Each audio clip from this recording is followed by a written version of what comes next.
All right, hello everybody, and welcome back to Whitetail Survival. As you can see, tonight we have changed the angle of the room again. For one, to break it up a little bit, and for two, I have a little project going on down here, so I figured might as well change it up while that's going on. So other than that, I've picked up a vintage survival kit. These things are pretty neat. That last video did pretty good. I got a lot of comments on it from people that seen that kit or had that kit, you know, in the 70s and 80s when they were in the Boy Scouts and whatnot. So that's really cool to hear. I love hearing them stories down in the comments. So go ahead and put them down there. I do appreciate you guys that even just commented random words and all of that type of stuff. So I do really appreciate that too. But let's get to the main part of the video here, and we will check out this survival kit if you don't mind. And if you haven't yet, please go down there and subscribe and hit me up with a like. That really helps the channel out. So let's get into this thing. So here it is, all-purpose survival kit, self-sealing waterproof pouch. It's pretty cool. There's some of the contents. This is manufactured for STANSPORT, LA, California, USA. And let's open it up. We peeled that cover off. And I guess right off the bat, you could use this bag when it was new. There's a small hole in it now, but I imagine when it was new, this could have been used for water. So here we go. We've seen a couple other kits in a bag like this. So here we have a chunk of cordage tied together. This is a big lanyard. There's probably 3 feet, maybe a little more there. So this is a dry bag. So these are folded and Velcroed shut. So unwrap this a few times, and there you go, we're open. So the first thing I got in here, this is a flashlight, and that is not working at this point. So I'm guessing this takes 2 AA's. We will pop this thing open and we will check it, put some batteries in it, and see if this thing still works. So I've taken this little light apart, and I did try 2 AA batteries, and it just came on for a second and it shut off. I'm thinking it probably burned out, but honestly, this looks like it is replaceable. So if you could find this tiny bulb, it would still be usable. All right, well, let's get back to it. Here is that light. And like I said, it's a fairly simple flashlight in there. So the bulb must be the part. I mean, it was on for like a fraction of a second and it burned out. So it's pretty cool to see though. It would have been really neat if we could have tested that one outside. So let's get back into this bag. And this bag still feels like it's in really, really good shape.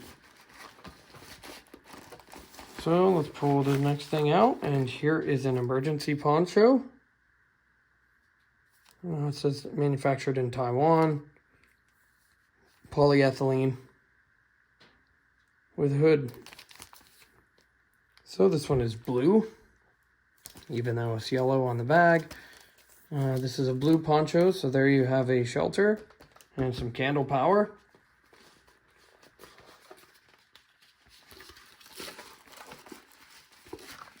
So the next thing, I see a box of matches. It's pretty cool. It's pulling out. Wow, there's quite a few in there. I'm guessing 50. Let's pull one of these out, make sure it still works. And yes, it does. Still seems to work just fine to me. Put that out. Put it in a safe spot. Here is a pack of matches then. Next thing we got here, this is a pretty cool little compass. So this is a lot bigger than a button compass, as you can see. I guess it'd still be considered a button compass, but this has a lot more than just a cardinal directions, I guess.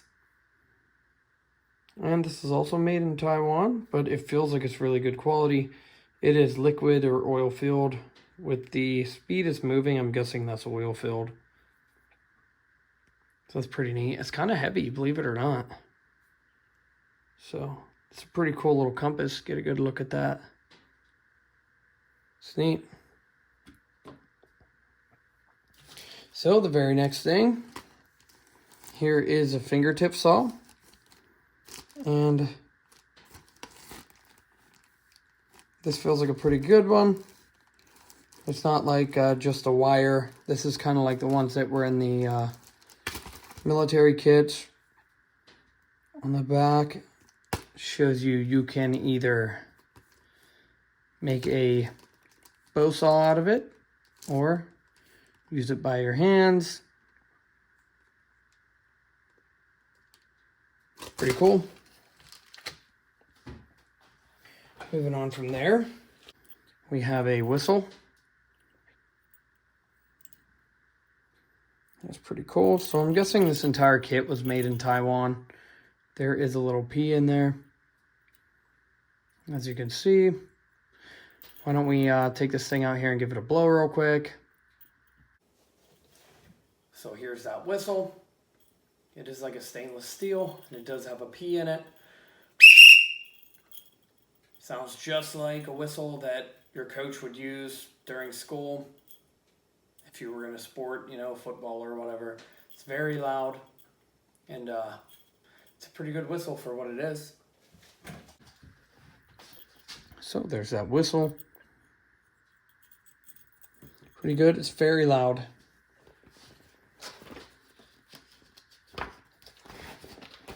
So next thing we got in there, we have 2 of these candles. And this one was a little melted at one point, but it has regained its structure again, but the wick got melted underneath. So there are 2 of them.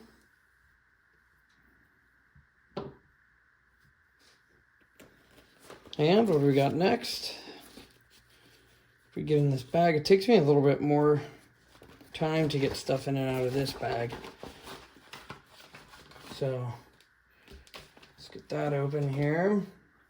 And the next thing I see is a small container, and this has Morse code on it. As you can see, which is different. There's the lid. Let's see what they got in here. There's a lid on both sides, it looks like, and this is stuck in it. So drop that out. There's that container. And these are 2 sewing needles with an eye. And they are stuffed into this like hard plastic straw. And then the next thing here, I see, I think this is a scalpel blade maybe. And yes, it is. So this is a scalpel blade, number 10. And what does that say on it? There is a date stamped in it. 1487. It's really hard to tell. 1487-8, I'm thinking. So maybe 87 would be the year this was made. Let me know if you've seen this kit also down in the comments. So I have not seen it done yet either here. So the next thing I'm getting into here is a rubber band. And there's not much stretch left to it, but a little bit. And inside of that, we have a fishing kit. And this is not a zipper bag. It is just a bag they have rolled up. And there's that little baggie. We have a spool of fishing line with another one of them rubber bands on it. There are 3 of these sinkers here that just slip over the line. They are not split shot.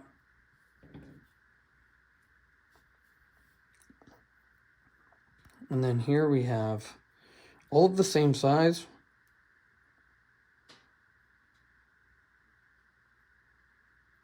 I keep getting 7. I don't know if that's right or not.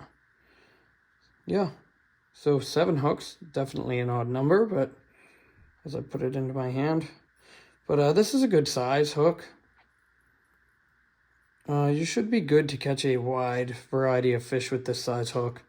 Anything from trout to, you know, pike and muskie you can catch with something this size. So there are 7 hooks there. Tried to count it a few times because it seemed kind of strange, but... And here's the next thing. There is a ferrocerium rod on the bottom of these. And this would be the container for your matches.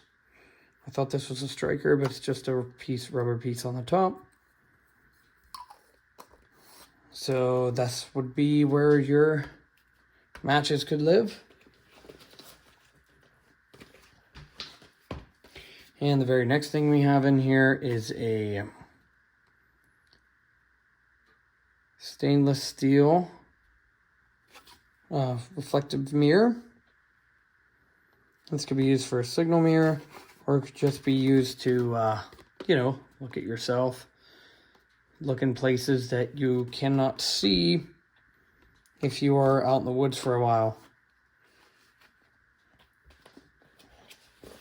And we're dwindling down here. Let's get into the last part here. See what we have last.